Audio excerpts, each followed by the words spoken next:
నమస్కారం. Welcome to Telugu stories book. ఒక్కొక్కసారి అనుకోని సంఘటనలు గొప్ప మార్పును తేవడమే కాక అద్భుతమైన ఆనందాన్ని ఇస్తాయి. మైత్రేయి విషయంలో కూడా ఆ రోజు నడునొప్పి రావడం గొప్ప వరమైంది. ఉదయం లేచిన దగ్గర నుండి నడునొప్పితో బాధపడుతోంది మైత్రేయి. అలాగే పనులన్నీ ముగించుకుని కొడుకును స్కూల్లో దింపొచ్చింది. భర్త శ్రీకాంత్కి ఆ రోజు సెలవు. మైత్రేయి ఒంట్లో బాగాలేకపోయిన విషయం ఇంట్లో ఉండి కూడా తనకు తెలియదు. అతనికి ఇటువంటివి చెప్పినా అర్థం కావు, పట్టించుకోడు. సుష్టిగా ఫోన్ చేసి టీవీ చూస్తూ మంచం మీద ఒరిగిపోయాడు. శ్రీకాంత్ నేచర్ చూస్తే మైత్రేయికి ఆశ్చర్యం అనిపిస్తుంది. అప్పుడప్పుడు బయటకు వెళ్లాలన్న సరదా కానీ, భార్య కొన్ని సరదాలుంటాయన్న ఆలోచన కానీ ఏ కోసాన అతనిలో కనిపించవు. మైత్రేయికి నడునొప్పి ఎక్కువైంది. జండుబాం సీసా తీసుకుని శ్రీకాంత్ దగ్గరికి వెళ్ళింది. కానీ అప్పటికే అతను సగం నిద్రలో ఉన్నాడు. అప్పుడు నిద్రలేపి రిక్వెస్ట్ చేసినా ఫలితం ఉండదని ఆమెకు తెలుసు. అందుకే ఎదురింటి సుభద్రను పిలిచింది. ఏమ్మా, ఏంటి విషయం అని అడిగింది ఆవిడ లోపలికి వస్తూనే. వీపు బాగా నొప్పిగా ఉందా ఆంటీ, కాస్త జండుబాం రాస్తారేమో అని పిలిచాను. మీ వారు ఇంట్లోనే ఉన్నట్టున్నాడు అంది రిప్లైగా. ఉన్నారు, నిద్ర సీన్లో ఉన్నారు, పర్వాలేదు రండి అంటూ సోఫా చూపించింది మైత్రేయి. సుభద్రకి 45 ఏళ్లుంటాయి, కానీ 10 ఏళ్ళు చిన్నగా కనిపిస్తుంది. 2 కొడుకులు ఇంజనీరింగ్ చేస్తున్నారు. భర్త ఎంత బిజీగా ఉన్నా సుభద్ర కోసం కొంత టైం స్పేర్ చేస్తాడు. 2 చిలకా గోరింకల్లా హ్యాపీగా తిరిగేస్తుంటారు. మైత్రేయి వెళ్ళి జండుబాం సీసా తెచ్చింది. అక్కడే ఉన్న సోఫాలో బోర్లా పడుకుని బ్లౌజ్ హూక్స్ ఇప్పింది. సుభద్రకి మందు అప్లై చేయడం కన్నా అసలు మైత్రేయి ఉదాసీనతకు మందు వేయాలనిపించింది ఆమెకు.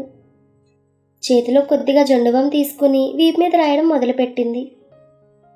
నిజం చెప్పాలంటే మైత్రేయికి ఎంతో హాయిగా అనిపించింది. అరచేతుల మీద తలపెట్టి కళ్ళు మూసుకుంది. ఏమ్మా, ఎలా ఉంది అని అడిగింది సుభద్ర. హాయిగా అనిపిస్తుంది ఆంటీ. అదే మీ ఆయనైతే ఇంకా బాగుంటుందిలే నవ్వుతూ అందామె. ఆ సంబరం కూడానా, విరక్తిగా అంది మైత్రేయి. అదేంటి అలా అంటున్నావు? పెళ్ళే పట్టుమని 10 ఏళ్ళన్నా కాలేదు, అప్పుడే అంత విరక్త? అసలు పాయింట్ లాగే ప్రయత్నంలో అడిగింది సుభద్ర. ఆవిడ మాటలకు మైత్రేయి మరింత డిప్రెస్ ఫీల్ అయింది. అదంతేలేండి, మాకు అంటే మా ఆయన గారికి నెలకోసారో 2 సార్లు, అది ఓ అర్ధరాత్రి అలాంటి మూడొస్తుంది. ఏం చేస్తాం, చేసుకున్న వాళ్ళకి చేసుకున్నంత నిట్టు వచ్చిందామె. అంటే మీ ఆయనకి శృంగారం అంటే ఇష్టం లేదా? అలాంటి మూడితో నువ్వెలా కాపురం చేస్తున్నావు? ఆటం బాంబులాంటి డైలాగ్ కొట్టింది సుభద్ర. ఆవిడ మాటలకి నిజంగానే తాను ఎలా కాపురం చేస్తోంది అంటూ తనలో తానే ప్రశ్నించుకుంది. మరుక్షణమే ఆలోచించి బయటపడుతూ, అబ్బే, నాకేం కష్టంగా లేదు. ఎందుకో ఆయనకి కొద్దిగా ఇంట్రెస్ట్ తక్కువ, ముగ్గుని వెనకేసుకొచ్చింది మైత్రేయి. కానీ సుభద్రకు ఆ జవాబు రుచించలేదు. ఎందుకమ్మా నా దగ్గర దాస్తావు? మొగుడంటే కేవలం ఇంటి ఖర్చులు భరించడం, వెచ్చాలు తేవడం కాదు, భార్య మనసిరిగి ప్రవర్తించాలి. అలాంటి సుఖం లేనప్పుడు ఆడవాళ్ళు నిస్పృహతో డిప్రెషన్కి లోనై 30 ఏళ్లకి ముసలాళ్ళు అయిపోతారు. ఇంచుమించు బెదిరిస్తున్నట్లుగా అంది సుభద్ర. సుభద్ర మాటలు మైత్రేయి మనసు మీద బాగా పనిచేశాయి. ఒక క్షణం ఆలోచనలోకి వెళ్ళిపోయింది కూడా. వీపు మీద ఆవిడ వేలు మద్దనా చేస్తుంటే ఎంత హాయిగా ఉందో. ఆమె మాటలు ఆమె మెదడును నెమ్మదిగా యాక్టివేట్ చేశాయి. మైత్రేయి మౌనాన్ని భంగం చేస్తూ, నీకు ఈ విషయం ఎప్పుడు తెలిసింది అంటూ పెద్ద ఘోరం జరిగిపోయినట్టుగా అడిగింది సుభద్ర. నాకేం తెలుస్తుంది, పిలిచూపుల్లో బాగానే మాట్లాడారు. సొగసు చూడధర్మ అంటూ రొమాంటిక్ పాట కూడా పాడారు. మంచివారు అనిపించారు. నిజంగా కూడా ఆయన చాలా మంచివాడు తెలుసా? క్షణంలో మొగుని వెనకేసుకొచ్చింది మైత్రేయి. మీ ఆయన బాగానే వెనకేసుకొస్తున్నావు. అయినా పెళ్ళాం సొగసుని పాటలో చూపడమే తప్ప అసలు ఎప్పుడైనా అటెంప్ట్ చేశాడా? అంత ఇంట్రెస్ట్ లేని వాళ్ళతో కాపురం చేయాలంటే కష్టమే బాబు. ఏదో తనకే కష్టం వచ్చినట్లుగా ఓ పెద్ద ఎక్స్ప్రెషన్ ఇచ్చింది ఆవిడ. మైత్రేయికి నిజంగా కష్టమా అనిపించింది. తను సుఖంగా ఉండడం లేదా? అందరూ తనకన్నా బాగా లైఫ్ ఎంజాయ్ చేస్తున్నారా? మరి తానెందుకు ఇలా అన్నింటికి సర్దుకుపోయి అద్దం పద్దం లేని సెంటిమెంట్స్? అయినా పెళ్ళైన రోజే మొగుడిగారి ప్రవర్తన తలుచుకుంటే కొంచెం బాధతో పాటు నవ్వు కూడా వచ్చింది. తనలో తానే నవ్వుకుంటున్న మైత్రేయిని చూసి, ఏంటి సంగతి, మొదటి రాత్రి గుర్తొచ్చిందా? కళ్ళెగరేస్తూ అడిగింది సుభద్ర. అదేం కాదా ఆంటీ, మా పెళ్ళయ్యాక ఒకరోజు ట్యాంక్ బండ్ మీదకి షికారుకి వెళ్ళాం. 2 గంటల పాటు నడిచాం. కాళ్ళు నొప్పి పుట్టాయనుకోండి. చివరికి నేనే ధైర్యం చేసి ఏదైనా మాట్లాడండి అని అడిగాను. అప్పుడు ఏమన్నారో తెలుసా? అంత జీతం మాట్లాడుకుని పని మనిషి ఎందుకు కుదుర్చుకున్నాం, మన ఇద్దరమే కదా ఉండేది అని. నిజం చెప్పొద్దు, ఆ క్షణంలో నాకు హుస్సేన్ సాగర్లో దూకాలనిపించింది. మైత్రేయి మాటలకు సుభద్ర గట్టిగానే నవ్వేసింది. మైత్రేయి ఏమైనా అనుకుంటుందని నవ్వు దాచే ప్రయత్నం చేస్తోంది ఆవిడ.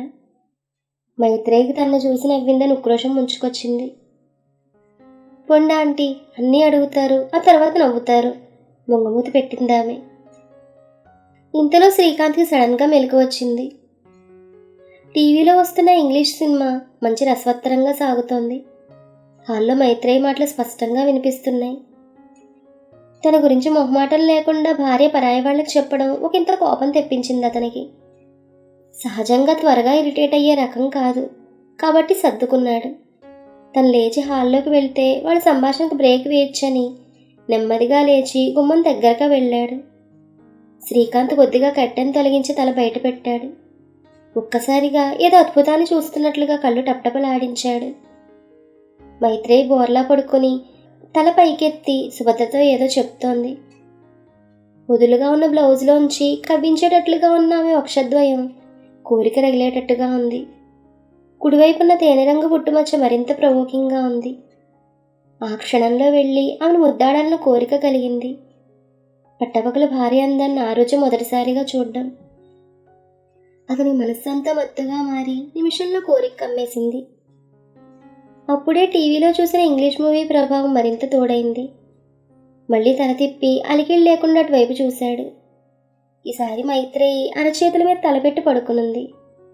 సుభద్ర బొట్నవేళ్లతో మసాజ్ చేస్తోంది. ఆ కాస్త మసాజ్ నేనే చేస్తే అన్న ఆలోచన కలిగింది అతనికి. కొద్దిగా నొప్పి ఉపశమించడంతో మగతగా కళ్ళు మూసుకుంది మైత్రేయి. అది గమనించిన సుభద్ర ఆమె డిస్టర్బ్ చేయడం ఇష్టం లేక నెమ్మదిగా బయటకు వెళ్ళి తలుపులు వేసింది. శ్రీకాంత్కి ప్రయత్నించకుండానే అదృష్టం కలిసొచ్చింది. చప్పుడు కాకుండా వెళ్ళి తలుపు బోల్టు వేశాడు. కిటికీలు మూసేశాడు. నెమ్మదిగా వచ్చి సోఫాలో భార్య పక్కన కూర్చున్నాడు. జారిన బయటలోంచి ఆమె అందాలు కనువిందు చేస్తున్నాయి. ఫ్యాన్ గాలికి ఎగురుతున్న ముంగురులు నుదుటి మీద పడి మరింత అందంగా ఉంది. కోటేరులాంటి ముక్కు కవ్విస్తుంటే అరమోడుపులైన ఆమె కళ్ళు తెల్లగన్నేరు మొగ్గల్లా ఉన్నాయి. అస్తవ్యస్తంగా ఉన్న చీర శ్రీకాంత్ కూర్చోగానే మరింత జారింది. మోకాల దాకా జరిగిన చీరలోంచి తెల్లగా బలంగా కనిపిస్తున్న కాలిపిక్కలు కసెక్కిస్తున్నాయి. ఇంకా శ్రీకాంత్ టైం వేస్ట్ చేసుకోదలుచుకోలేదు. ఆమె అందాలను చూస్తున్న కొద్దీ అతనిలో హార్ట్ బీట్ ఎక్కువ అవుతోంది. రక్తం మరుగుతున్న ఫీలింగ్. కొద్దిగా జండుగం తీసుకుని వీప్పైన రుద్దాడు. నడుము మీద మడత కాకినాడ కాజాలా టెంప్టింగ్గా ఉంది. మునివేళ్లతో బాగానే తట్టాడు. అంతే, 1000 వోల్టుల కరెంటు పాస్ అయినట్టుగా బాడీ అంతా అదో రకమైన ఫీలింగ్కి లోనైంది మైత్రేయి. చిన్న ప్రకంపన మైత్రేయికి. చిన్న కదలిక. మెలకు వచ్చిందేమోనని ఆ ముఖంలోకి తొంగి చూశాడు. ఆమె కళ్ళు మూసుకునే ఉంది. జండు బాంతో వీపు మీద మసాజ్ మొదలెట్టాడు. అతని చేతివేళ్ళు నెమ్మదిగా ఆమె బ్లౌజును పైకి తోస్తున్నాయి. పచ్చగా పుప్పొడి పరిచినట్టుగా మెరుస్తున్న ఆమె వీపు భాగం అతని వివసని చేస్తోంది. అదే క్షణంలో ఆమె కుడియది మీద ఉన్న తేనె రంగు పుట్టుమచ్చ గుర్తొచ్చింది. అతని చేతులు అప్రయత్నంగా వీపు మీద నుంచి ముందు భాగానికి జారాయి. వేడిగా తగిలిన ఆమె ఎదభాగం అతని మోహావేశంలో ముంచెత్తింది. మైకం కమ్మినట్లుగా మరింత గట్టిగా ఆమెను వెనక నుంచి హత్తుకునే ప్రయత్నం చేశాడు. అప్పటిదాకా అతని చేష్టలు తెలుస్తున్నా ఆమె తనువంతా మాధుర్యం కమ్మినట్టే దొంగనిద్ర నటిస్తోంది మైత్రేయి. అతను ఒక్కసారిగా హత్తుకునేసరికి మన్మధుని బాణాలు ఆమె గుండెల్లో గుచ్చుకున్నట్టయి మత్తుగా హాయిగా అనిపించి మత్తుగా మూలుగుతూ అతని వైపు తిరిగింది. ఏదో అద్భుతాన్ని చూస్తున్నట్లుగా కళ్ళు పెద్దవి చేశాడు శ్రీకాంత్. మత్తు నిప్పుకున్న కడవల్లా ఉన్న ఆమె వక్షద్వయం అతన్ని మరింత మోహావేస్తుని చేసింది. తనను కవ్వించిన పుట్టుమచ్చను నాలుకతో స్పృశించాడు. ఆ చిన్న స్పర్శకు మైత్రేయి పూర్తి వివసరాలైంది. తన భర్తను లతలా అల్లుకుపోయింది. ఆ క్షణం వారికి మొదటిసారి కలయిక అన్న ఫీలింగ్ కలిగింది. ఆహాలే వారికి పడగ్గదయింది. సోపాయి పట్టుపాన్పయింది. మైత్రేయి వెచ్చని నిట్టూర్పులు అతనిలో మదన రసాన్ని మరింత పెంచసాగాయి. ఉచ్ఛ్వాస నిశ్వాసాలకు అనుగుణంగా కదులుతున్న ఆమె ఎద అతన్ని మరింత రెచ్చగొట్టింది. భర్తలో మార్పుకు మురిసిపోతూ పూర్తిగా అతను సహకరిస్తోంది మైత్రేయి. ఆ మైకల్లో వారిద్దరి వంటి మీద ఉన్న వలువలు తెలియకుండానే దూరమయ్యాయి. ఇన్నాళ్ళు అతను పడ్డ బిడియాన్ని పక్కకు నెట్టి పాలరాతి శిల్పంలో మెరుస్తున్న భార్య ఒంటి మీద ముద్దుల యాత్ర మొదలెట్టాడు. ఆ యాత్ర నుదుటితో మొదలై ఆమెలోని ఎత్తుపల్లాల్లో మజిలీ చేస్తూ పాదాల వరకు సాగింది. నఖక్షతాలు, చుంబనాలు ఒకటేంటి, శృంగారంలో ప్రతి పాయింట్ని టచ్ చేస్తున్నారు. శ్రీకాంత్కి కాలేజ్ రోజుల్లో టూర్కి వెళ్ళిన ఖజురహో ట్రిప్ గుర్తొచ్చింది.